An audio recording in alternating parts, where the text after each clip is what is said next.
James Turner for the untouchable true school sports. Let's go, baby. Bow! Be careful what you wish for because it can become a reality. Yeah.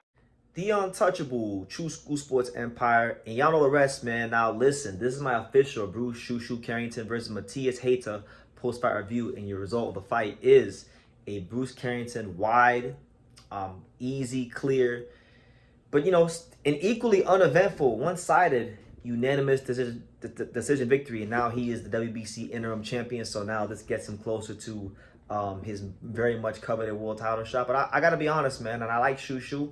I love him as a person. I think he's a lovely person, and it's always a joy to see him. But I gotta call a spade, man.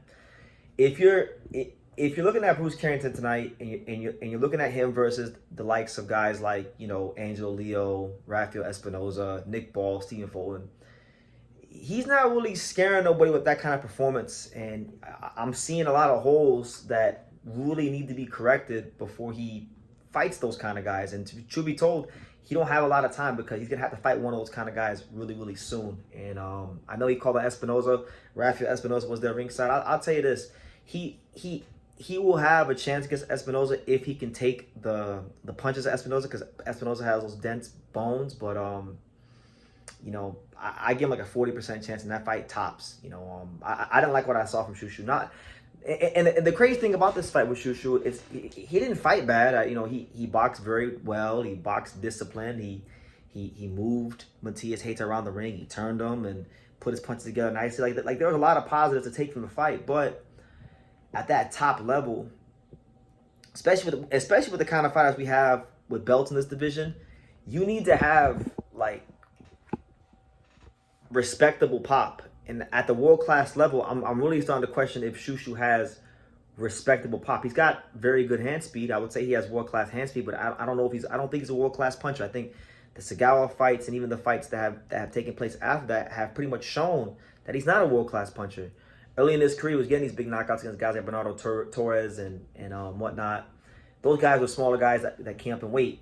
The guys that have actually been full-fledged featherweights, he hasn't really been knocking out like that, and he hasn't been having those impressive performances. So, you know, Shushu, I think there's a lot of holes there that need to be corrected, and I don't know if they will. And he's already at a level where he's gonna have to fight for a title. So I wish him the best. I think the Espinoza fight, you know, if you're Rafael Espinoza, you gotta be licking your chops because, again, Matthias Hayter, all respect to him. You know, he coming from Namibia, doesn't have a lot of experience.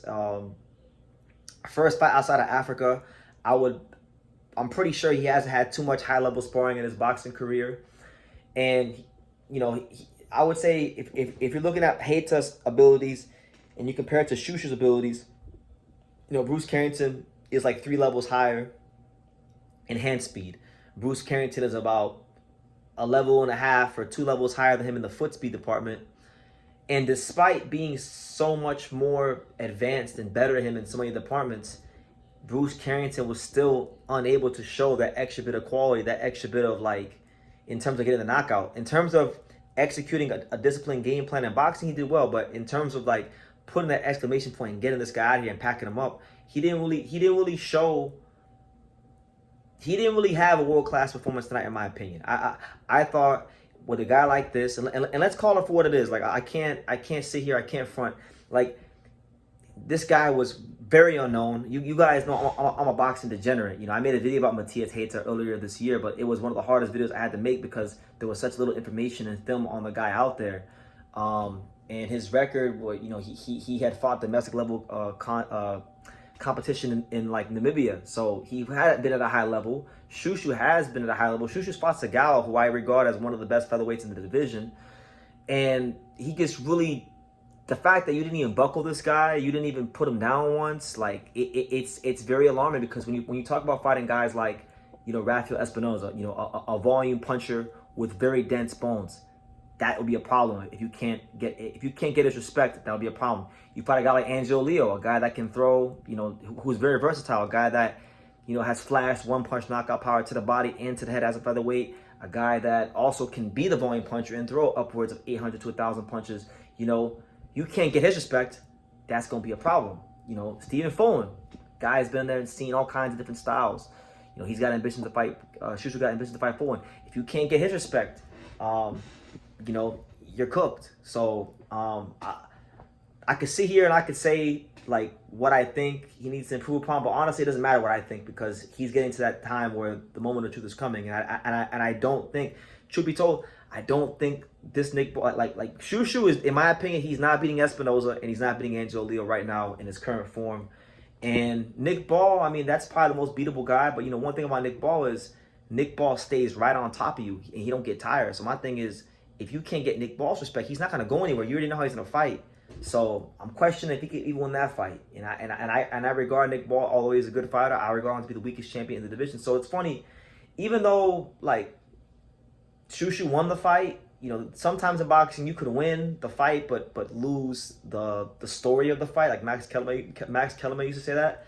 And I feel like, you know, you fought a guy who you were significantly better than, and Top Rank picked this guy that was made to order, and you couldn't really put the exclamation point. So I feel as though, my tank boys, I feel as though this fight to me, the Sagawa fight and this fight to me, the alarm bells are going off. You know, Shushu, like, what is Shushu as a fighter? Like, let's really break it down. Because early on in his career, he was regarded to be a puncher, right?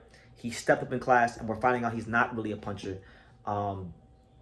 Now, it's easy to say that he's a boxer, but I have a hard time putting stock into his boxing performance tonight because of who was in front of him. Again, Matias Heita was an extremely flawed fighter. His elbows flaring out. When he's throwing his jab, doesn't have a jab to speak up to cut the distance or give Shushu anything to worry about. You know, he's got extremely heavy feet, so Shushu could just move around him. Go back and watch when Shushu fought Suleiman Sagawa. When he fought Sagawa, all that boxing he was doing tonight, he couldn't do it with Sagawa. Sagawa was boxing him, moving him around, turning him. Well, Suleiman Sagawa gave Shushu Carrington an education in high-level boxing, a boxing lesson. I thought he beat him pretty clearly. So I leave the fight with Shushu like, yeah, he's still undefeated, but I don't leave any more confident that he's gonna beat any of the top featherweights. Now, if he gets someone like I don't know, Carlos Castro or Ray Vargas, maybe he might be able to do something with that. But if we're talking about, you know, the other belt holders not named Nick Ball, I don't think he beats those guys. And as far as Nick Ball, I think that fight could be very problematic for him because one thing about Nick Ball, he's very short, so Shushu got to punch down. He keeps a good tight defense, and Bruce Carrington, if he can't hurt Nick Ball, he's not gonna go anywhere. So it's a lot of red flags in this fight for me, honestly.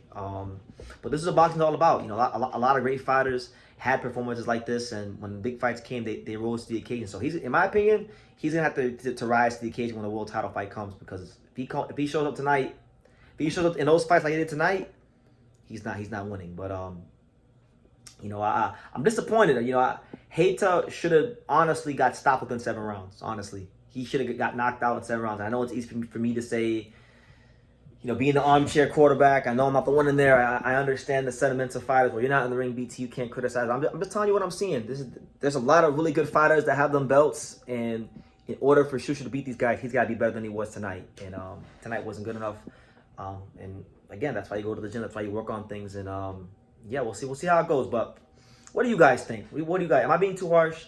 I didn't like what I saw in the Bruce Carrington Matias Heita fight. Fight shouldn't have went the distance. Shouldn't even have went 7 or 8 rounds. But you know, it's boxing. You know, Heita goes the distance against Shushu, so I think one day he will get another call for bigger fights. You know, considering that he had such little experience and was so outgunned and so outclassed, for him to go the distance and even have some small success in spots, it's a moral victory for him. But for Shushu, if you're trying to put the featherweight division on notice, this is not how you do it. But maybe it'll be a blessing in disguise. Maybe it'll get those guys like Espinoza and Angelo Leo and Nick Ball and Fulton and these guys to give him a shot at the title. So that's what I make of it. But you guys, let me know what you make of it in the comments down below. Make sure you guys take the time to subscribe. And like I say in every single one of these videos, you can love me or you can hate me, but I'm just a kid from Daniel. So until next time, take your eyes. Thank you for watching another video on the untouchable True School Sports Empire. For more great boxing content just like this, make sure you guys stay tuned and subscribe. You won't be disappointed.